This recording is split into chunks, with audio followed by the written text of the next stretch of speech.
compartir con gente que te conoce desde hace un tiempo, pero vosotros, bueno, algunos de vosotros me conocisteis pues, al principio de mis 20 y aquí tengo enfrente de mí a un amigo que vivió conmigo a los 18, 19 años en Inglaterra y tengo otro amigo al que yo cuidaba cuando él tenía 8 años y yo 10, una cosa así. Y bueno, pues predicar para gente que te conoce es a veces un reto, pero también es una oportunidad para saber que si estoy aquí enfrente es por pura gracia. Y no se trata de algo que haya podido alcanzar yo, es bueno, la gracia del Señor. Así que, ¿qué tal si oramos para que en medio de todo esto yo pueda ser lo menos torpe posible y el menos obstáculo posible para que el Señor pueda hablar y decirnos algo? Amén. Entonces, Padre, dejamos este tiempo a ti, Señor. ¿Qué sería de nosotros, Señor, si no nos hubieras alcanzado, Señor? Gracias, Señor, por esta oportunidad, porque es gracias, Señor. Tú, Padre, tú tienes el control y te doy gracias por esta preciosa comunidad, Señor. Te pido, Señor, que aire fresco, que fuerza que viene de ti, Señor, y Padre, sobre todo, mucho amor siempre sea el ADN de esta comunidad, Señor. Gracias por Stewart y Mónica, Señor. Y te dejamos este tiempo en tus manos, Espíritu Santo, para que tú puedas hablar, Señor. En la medida de lo posible, unge, Padre, lo que voy a decir, Señor. Y que yo mismo, primeramente, sea la primera persona, Padre, que pueda recibir algo de ti el día de hoy, Señor. Amén. En tu nombre. Amén. Bueno, no me voy, sería súper raro, así orar, decir que voy a predicar, solo voy a coger el ordenador. Y nada, en 1582, cuando todavía la Reforma Protestante estaba luchando, en Escocia, en la ciudad de Edimburgo, un famoso predicador intelectual se llamaba John Dury, fue liberado y la gente dice que estuvo cantando durante varios días el Salmo 120 y 24, porque es un salmo de liberación. Y dicen que la policía, o que, no estoy identificando la policía, pero que las autoridades estaban muy preocupadas porque veían que este salmo, y no solo el salmo, sino personas cantando este salmo, tenían más poder, era más peligroso para sus intereses, que no querían una reforma. Para sus intereses era mucho más peligroso esto que muchos discursos grandilocuentes. Entonces, si me acompañáis, si encendéis vuestras Biblias,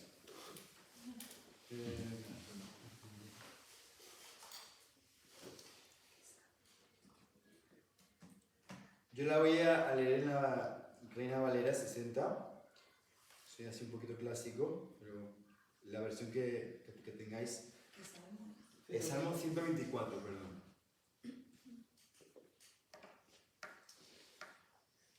Entonces, bueno,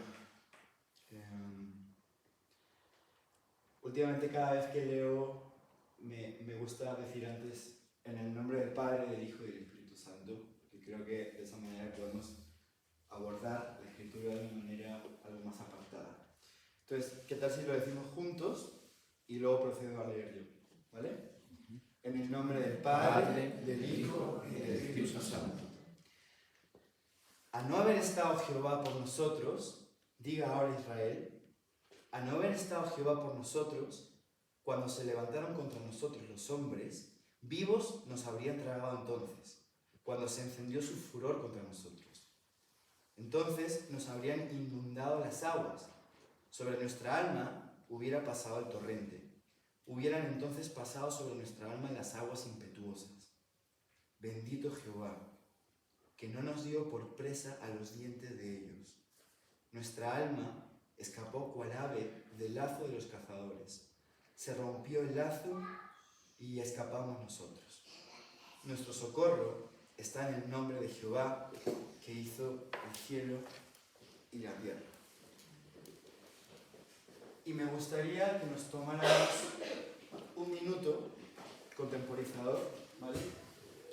Para, si tú eres creyente, para que puedas pensar alguna vez que Dios te haya librado de algo, porque son muchas. La contingencia de esta vida es muy intensa y es muy cruel. Y muchas veces no somos conscientes de cuántas veces nos libra el Señor de las cosas. Y si tú no eres creyente, bueno, pues te animo a que puedas pensar en alguna vez que tú hayas dicho, quizás había algo más en esa situación que no tiene sentido que me haya liberado de ella. Así que, contemporizador, vamos a cerrar los ojos, si me permitís, ¿vale? Hacer un ejercicio un poco de concentración. Y vamos a pensar alguna vez que Dios, la vida, nos haya librado de algo que pensábamos que nos iba a pasar.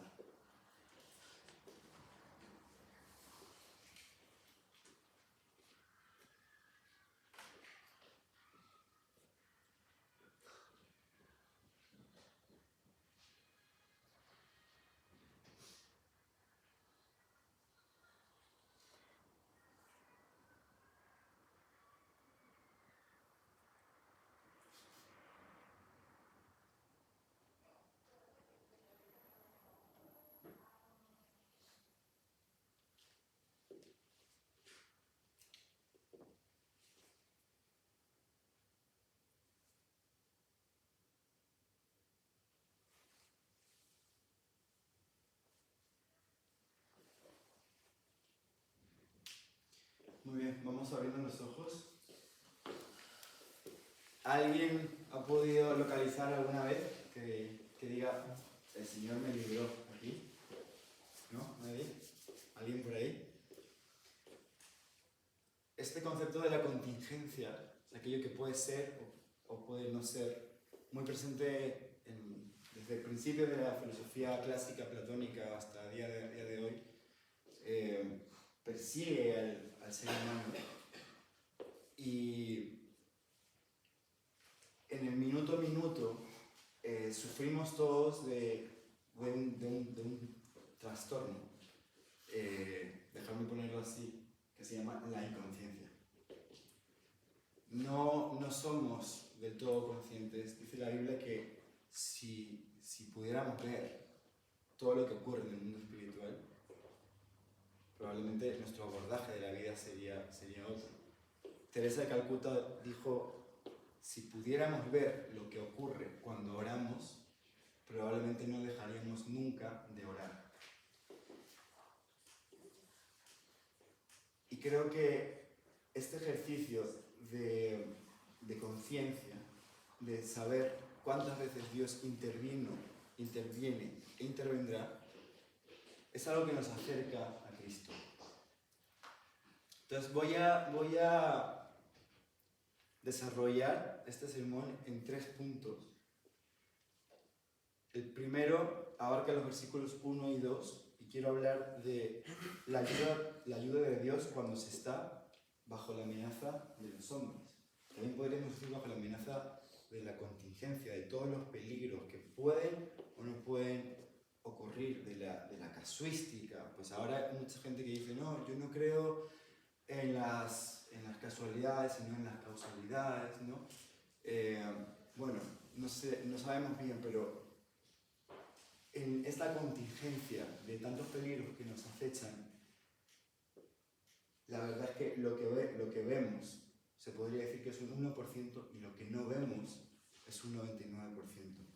Entonces, hay amenazas constantes. Dice la Biblia que nuestra lucha es contra lo espiritual, no es necesariamente contra alguien con el que he tenido un problema en el trabajo, pero hay siempre una lucha en el terreno espiritual.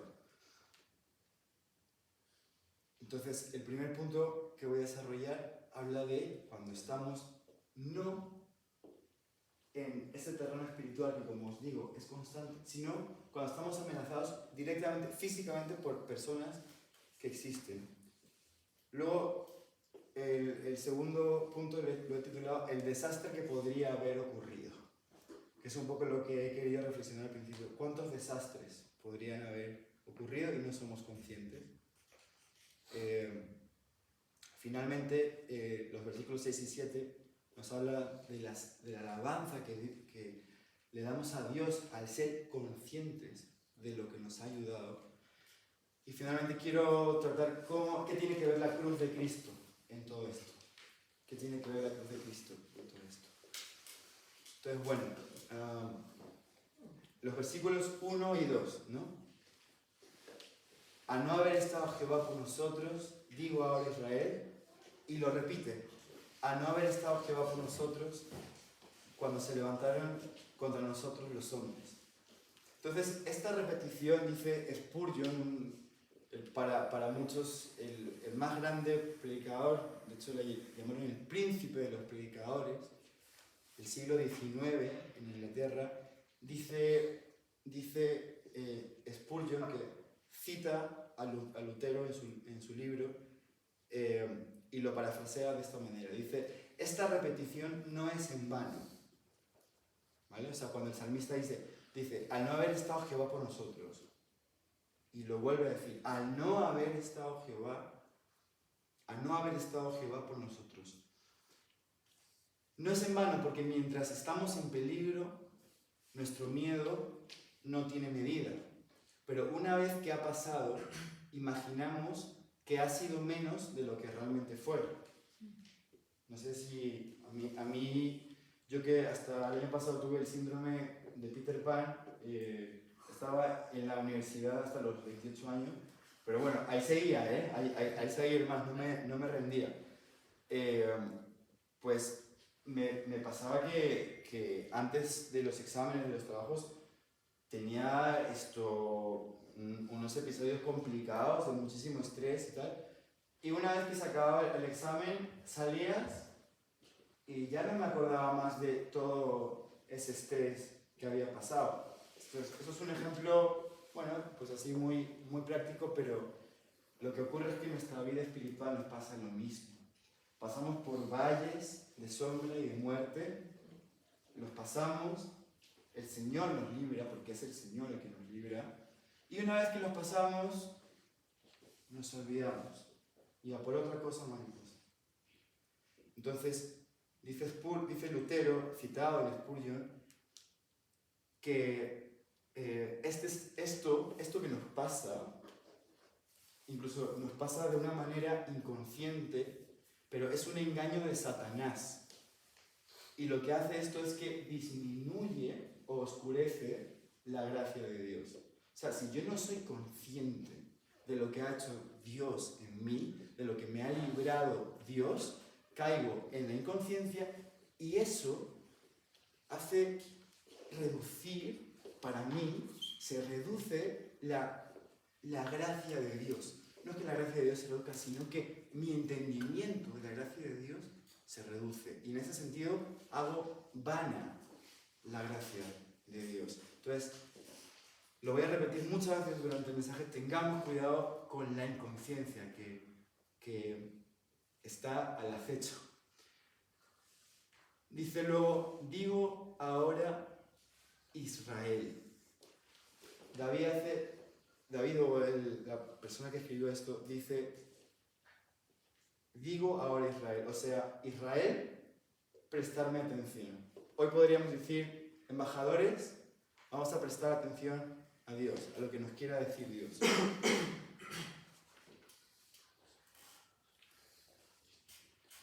Era deber de todo Israel, podríamos decir que es deber de toda nuestra iglesia, saber y decir que Dios es nuestra ayuda absolutamente esencial.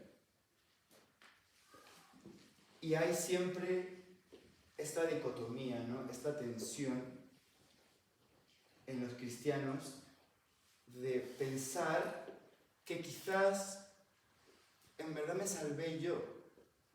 Pasé por una situación difícil, vamos a poner por ejemplo, estaba meses y meses y meses en el paro, no encontraba trabajo.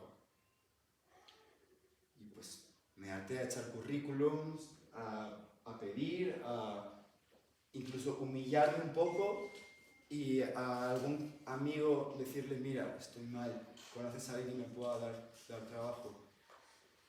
Y finalmente lo conseguimos. Venimos a la iglesia y decimos, Dios es fiel, amén, hermano, Dios es fiel.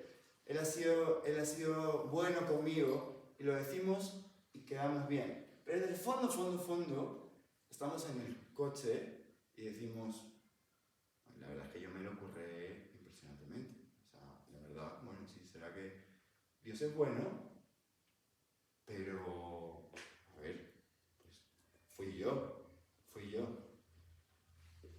Y otros caen directamente en el, esto me lo he ganado yo. A mí me gusta porque me parece que el esfuerzo es un regalo del Señor, y me gusta ver a muchos futbolistas de Perú, que es de donde yo soy originalmente. Ellos repiten mucho una frase que dice, a mí nadie me ha regalado nada. O sea, todo esto me lo he ganado yo. No sé si lo habéis oído alguna vez, ¿no? Así, y se saca pecho, ¿no? A mí nadie me ha regalado. Todo esto lo he ganado yo, con mi sudor, con mis lágrimas, con mi esfuerzo, yo y yo. Y vamos a ver, no está mal, porque el esfuerzo es gracia, proviene del Señor. El caso o el problema es cuando pensamos que en realidad, lo que he conseguido ha sido todo por mí. Ahí podemos caer en una espiral, en un círculo vicioso, en el que algo tan bello del Señor como es el esfuerzo nos puede llevar a cosas oscuras como es la arrogancia, como es la jactancia, como es el desprecio del otro, como es la superioridad. Entonces, si me permitís, que quiero hacer una pequeña reflexión sobre esto. Dice en 1 de Pedro 1, del 4 al 25, no lo voy a leer todo, solo una parte. Dice, de recibir la herencia que Dios tiene guardada para nosotros en el cielo. Herencia que no se arruina, herencia que no se destruye, herencia que no pierde su valor. Por medio de la fe, el poder de Dios los protege para que reciban la salvación que Dios les dará a conocer en el día final. Entonces tenemos por una parte al futbolista que dice, todo esto me lo he ganado yo, a mí no me ha regalado nadie, todo esto lo he construido yo. Tenemos por otra parte a muchas personas que estamos en la fe y que pues es popular en la iglesia decir, Dios es fiel y Dios me dio trabajo, pero luego en el coche estamos, no, en verdad me lo gané yo. No sé, el que echó currículum fui yo. Y luego, por otra parte, tenemos a Pedro que nos dice, hay una herencia. Lo que recibisteis, lo que tenéis, es una herencia. Entonces, ¿dónde reside el mérito cuando lo que se me ha sido dado es un regalo? Gracias, Esteban. ¿Dónde reside el mérito cuando mi padre terrenal me dice, hijo, aquí están las llaves de tu casa, te he comprado una casa, es tu herencia? ¿Dónde está el mérito ahí? Entonces, tenemos que avanzar en la verdad de que lo que creemos, lo que somos, es una herencia. Es herencia y no es virtud. ¿A qué me refiero? La herencia que recibimos de parte del Señor no es una paguita, no es te voy a hacer las cosas fáciles. La herencia también conlleva un elemento crucial si eso quiere permanecer, que es la responsabilidad. Una herencia sin responsabilidad es algo que se pierde. Una herencia con responsabilidad es algo que se administra. Como dice otro pasaje de la Biblia, somos llamados a ser buenos administradores. Como dice otro pasaje de la Biblia, somos llamados a ser como la Virgen que tenía preparada la lámpara con aceite. Somos llamados a ser buenos administradores y nuestro esfuerzo y lo que podamos conseguir, por supuesto que es un regalo, por supuesto que viene del Señor. Y al entender que esto es un regalo y esforzarnos, entonces cuando se den las cosas o no se den, diremos, Dios dio, Dios quitó, alabado sea su nombre. Cuando tengamos planes, proyectos y nos esforcemos, ese esfuerzo es un regalo. Ese esfuerzo no nace en nosotros, al menos a los que hemos nacido de nuevo. Ese esfuerzo, hermanos, y todo lo que podamos tener los cristianos es una herencia. Es una verdad que nos hace responsables. No es una verdad que nos hace gastar como el hijo pródigo y acabar entre los ceros. La verdad, este regalo, esta vida, Cristo en nosotros es una responsabilidad. A los que hemos nacido de nuevo es una responsabilidad. Y esta responsabilidad, esta herencia va a requerir todo mi esfuerzo. Esta herencia va a requerir toda mi responsabilidad y mi mejor administración. Pero cuando consiga algo, yo sabré que en última instancia, eso ha venido de mí o de las fuerzas que Dios me ha dado. Porque no tiene nada que ver. Si yo pienso que ha venido enteramente de mí, me va a llevar a la arrogancia y a la superioridad. Pero si yo digo, el Señor me ha hecho parte de su herencia, esto me lleva no a gastar como un loco, esto me conlleva una responsabilidad. Voy a administrar bien esto que me ha dado y voy a ser el mejor profesional, voy a ser el mejor esposo, voy a ser el mejor amigo, no por nada que tenga que ver conmigo, sino por aquel que me ha otorgado esta herencia que yo tengo que administrar. Entonces, tenemos una responsabilidad, amén, hermanos, tenemos una responsabilidad, se nos ha sido dado, dice Jesús, que aquel que conoce esto es como el que está en un campo y encuentra un tesoro. Y mira ese tesoro y todo lo demás que tiene lo vende o lo regala, porque en comparación de este tesoro, todo lo demás no vale nada. Entonces, tengamos claras nuestras prioridades. Tenemos un tesoro. Quiero preguntar, ¿alguien aquí ha encontrado este tesoro?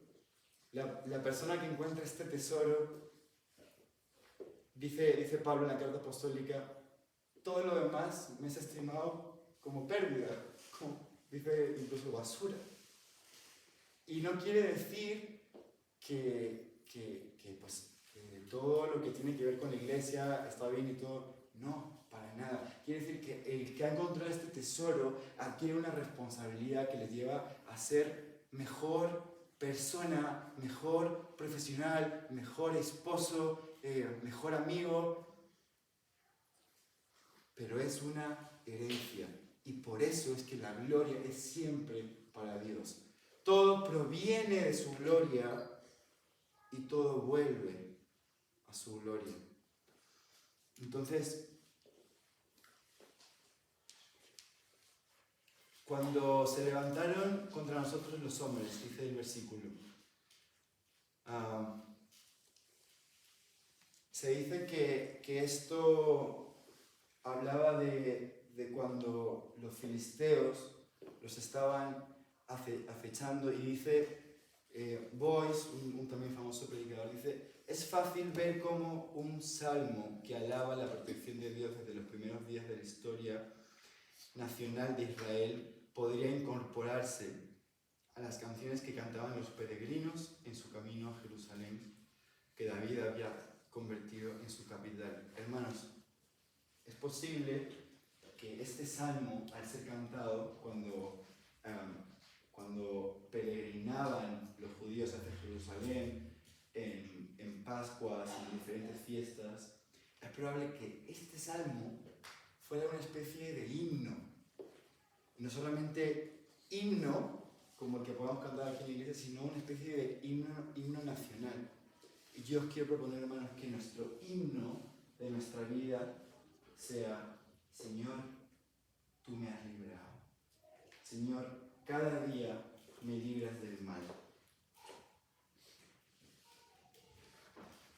El segundo punto, vamos avanzando, ya solo quedan dos. El segundo punto, de los versículos del 3 al 5, el desastre que podría haber ocurrido. Dice David: vivos nos habrían tragado entonces, cuando se encendió su furor contra nosotros.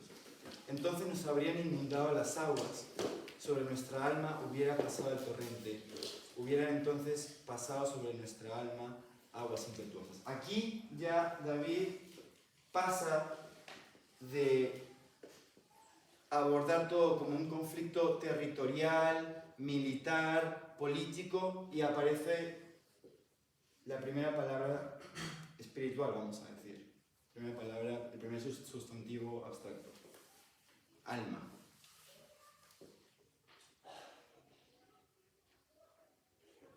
Es decir, David no hace distinción entre los conflictos políticos, entre los conflictos territoriales, entre los conflictos de violencia física con los conflictos espirituales. David no hace distinción. Y os quiero hablar aquí de la vida fragmentada. ¿Alguien ha oído hablar de esto? La vida fragmentada.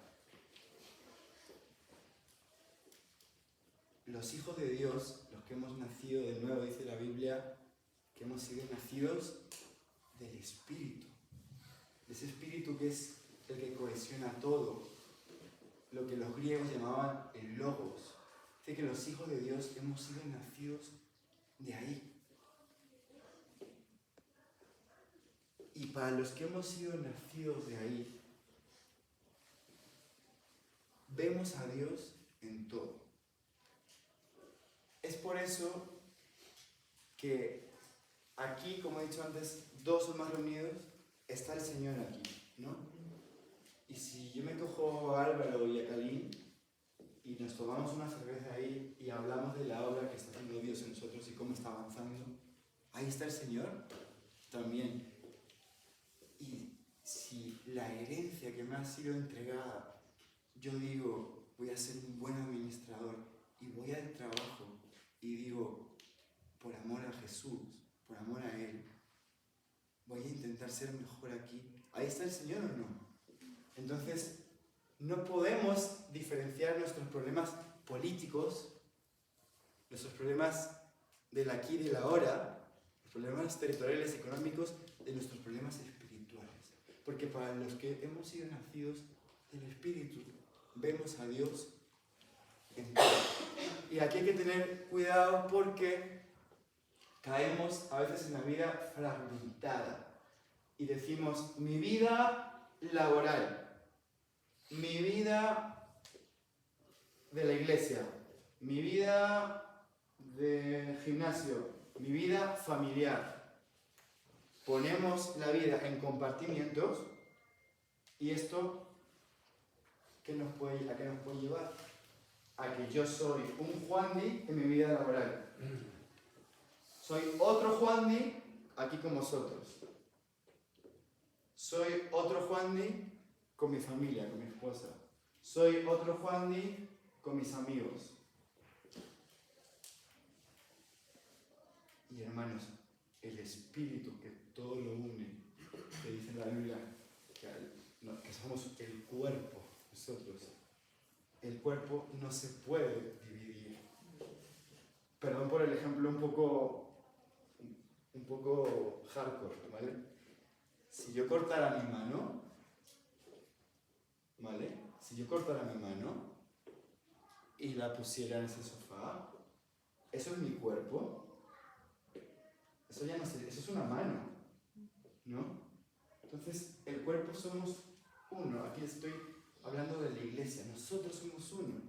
Los que estamos en Alicante también somos parte de lo mismo. Y no nos podemos separar. Pues así como la iglesia del Señor no se puede separar, es una. Nosotros como individuos tampoco podemos separar nuestra vida. Si yo aquí predico bonito, no sé qué, y digo, Señor, úsame tal, y luego voy a mi casa y trato mal a mi mujer, ¿está ahí Cristo? ¿Está Cristo operando y haciendo la obra en mí? Quizás esto proviene de que fragmentamos nuestra vida, porque fragmentamos nuestro móvil, las aplicaciones, fragmentamos el trabajo, trabajamos con el C, trabajamos con lo otro, fragmentamos todo.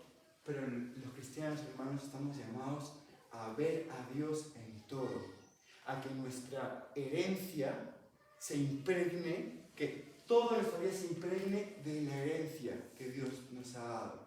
Estamos llamados a eso. Entonces, desde tomarte una cerveza con unos amigos, a estar aquí, a hablar a tu esposo, a tu esposa, a tus amigos, a tus amigas, el Señor está en todo.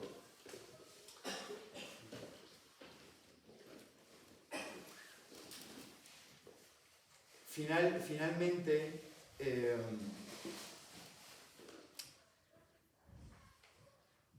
para acabar este punto, quiero volver a nombrar a Spurgeon. Spurgeon dice, cuando se encendió su furor contra nosotros.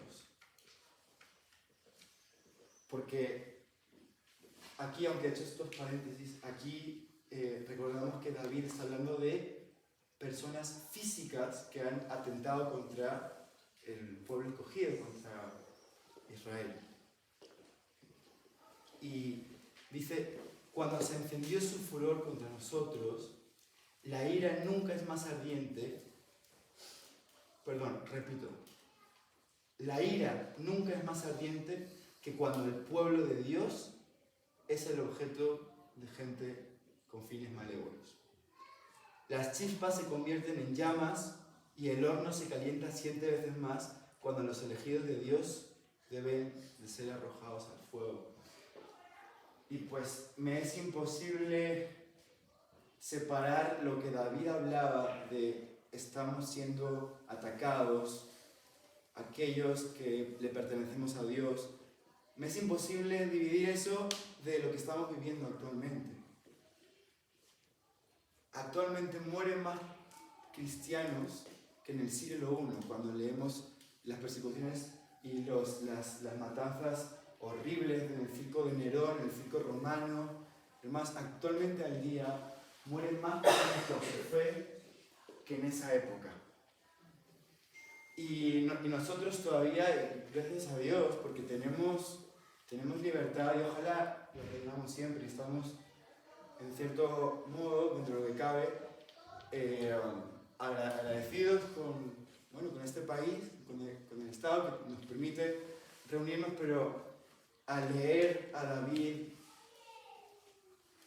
estando en esta congoja de ser perseguido, no puedo evitar pensar que nosotros, si bien es cierto, quizás nuestra vida aún no corre peligro, pero hermanos, lo que creemos no es popular. Tú no puedes ir al bar y decir, mira, el Señor quiere transformar tu vida y puedes esperar que quizás alguien, ¿no? Pero en general no vamos a recibir mucha aprobación por lo que creemos,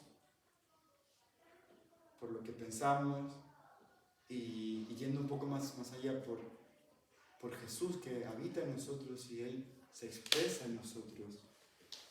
Y sabemos que lo que nosotros pensamos respecto a la vida, lo que nosotros pensamos respecto a la familia, lo que nosotros pensamos respecto a cómo vivir nuestras vidas, quizás actualmente más bien es lo diametralmente opuesto a lo que se predica afuera y lo que tiene tantos adeptos. Quizás nosotros estamos yendo a contracultura, y como estamos yendo a contracultura,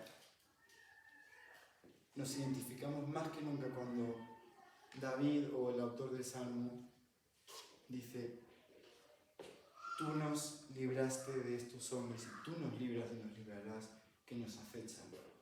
Y mi oración es eso, que nuestra constante sea, como he dicho al principio, la conciencia de, incluso hasta el día de hoy, si estamos aquí y nos podemos reunir, algo maravilloso, la familia de la fe, es porque el Señor nos ha librado, hermanos. Y si en un futuro no se puede, el Señor nos librará. El Señor siempre encontrará la manera de venir a por nosotros y rescatarnos. Finalmente, punto 3, alabanza al Señor que ayuda. Cuando David ha hablado de qué hubiera sido de nosotros si Dios nos hubiera librado, cuando David ha profundizado en el desastre que podría haber ocurrido y luego ha hablado de nuestras almas, ha dicho: no podemos tener libertad espiritual, no podemos tener libertad política sin libertad espiritual y viceversa. Y finalmente, para consolidar ese concepto de que el Señor nos libra, David dice: toda la gloria y la alabanza es para ti. Entonces, todo tiene sentido cuando la gloria es para Él. Y bueno, ya para terminar, quiero compartir esta verdad presente que está como una nota pedal constante a lo largo de la Biblia. Toda la gloria es siempre para Dios, tanto por habernos librado como por la herencia de la que os he hablado, por la gracia que nos ha sido dada, pero finalmente dice un versículo que los cielos cuentan de la gloria de Dios y el firmamento anuncia sus obras. Entonces, hay un concepto, espero que no sea demasiado abstracto, que a mí me ha personalmente cambiado mi cosmovisión, que es que todo empieza en Dios, ¿no?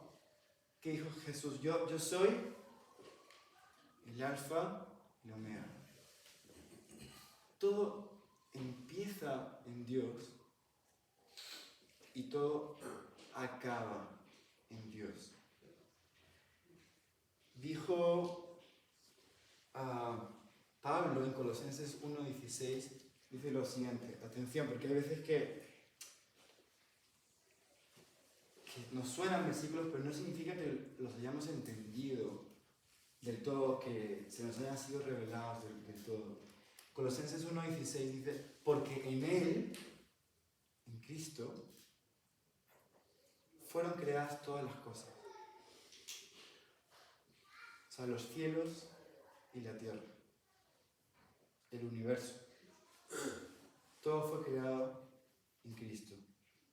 Dice: los que hay en los cielos y los que hay en la tierra, visibles e invisibles. Sean tronos, sean dominios, sean principados, sean potestades. Todo fue creado por medio de Él. Todo fue creado por medio de Él y para Él. Entonces, frente a la vida y la contingencia que he hablado al principio, uno a veces se abruma por la multitud de posibilidades y de caminos y la casuística, ¿no? Hay tantos caminos que podría tomar. Yo personalmente a los 18 años no tenía ni idea de qué estudiar, me metí a estudiar periodismo, pero la verdad no tenía ni idea porque empecé a ver el mundo real y digo, esto no hay quien lo acoja, esto es demasiado grande, hay demasiadas cosas pasando a la vez. Y frente a este monstruo que a veces que nos puede agobiar de la multitud de caminos y posibilidades que podemos coger en la vida, bueno, Dios nos brinda una solución y nos dice, yo soy el alfa y la omega.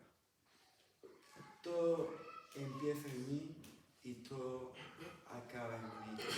Y se habla mucho de la voluntad de Dios. ¿Cuál es su voluntad? Señor, ¿cuál es tu plan? ¿Cuál es tu plan para mi vida? Yo te quiero decir, el plan de Jesús para tu vida es Jesús. El plan de Jesús para tu vida es Él mismo. Y dice la Escritura, y en Él todas las cosas. Dice otro versículo, quien pone primero el reino de los cielos, todo lo demás le es añadido. Pero no sé si hay alguien aquí que esté luchando con la vastedad, con la multitud de oportunidades o de caminos que la vida te puede brindar y no sabes bien. Yo te digo, yo te imploro, yo te ruego, pon primero el reino de los cielos y todo lo demás te será añadido. Nosotros, los que hemos nacido de nuevo, dice la Escritura que estamos en Cristo. Y dice la Escritura que en Él todas las cosas, en Él todas las añadiduras. Y para finalizar quiero decir que esto, David, el autor de este salmo, cantaba sobre la libertad y sobre el agradecimiento y sobre la gloria que le daba a Dios por haberlos librado de los enemigos físicos. Pero en Cristo, no quiero poner a hablar de teología, pero lo que hace Jesús cuando muere en la cruz es que de alguna manera todo esto que hablaban los salmos, de la liberación de los filisteos, de los que acechaban, todo eso adquiere una dimensión espiritual. Entonces, todo esto lo leemos a través de Jesús. Y estos filisteos de los que David posiblemente se refiriera, pues, o sea, este cautiverio, estas amenazas políticas, físicas, en Cristo las filtramos y decimos, mis filisteos, los filisteos de mi vida, las persecuciones, todo eso puedo ser yo mismo. Y el único que me puede librar de mis filisteos, de mis cautiverios, el único que me puede librar es Dios. Entonces, Dios rescató a los judíos de tantos pueblos que los acechaban, pero el día de hoy el Señor nos puede librar de cautiverios espirituales que tengamos a través de Cristo. Lo que hace Jesús en la cruz es lo paga todo para que actualmente solamente estemos a una oración de distancia de que el Espíritu de Jesús venga a nuestras vidas y nos libere de los cautiverios de los que David hablaba aquí en términos terrenales y que nosotros los podemos tener en términos espirituales. Así que vamos a orar para que Dios nos libre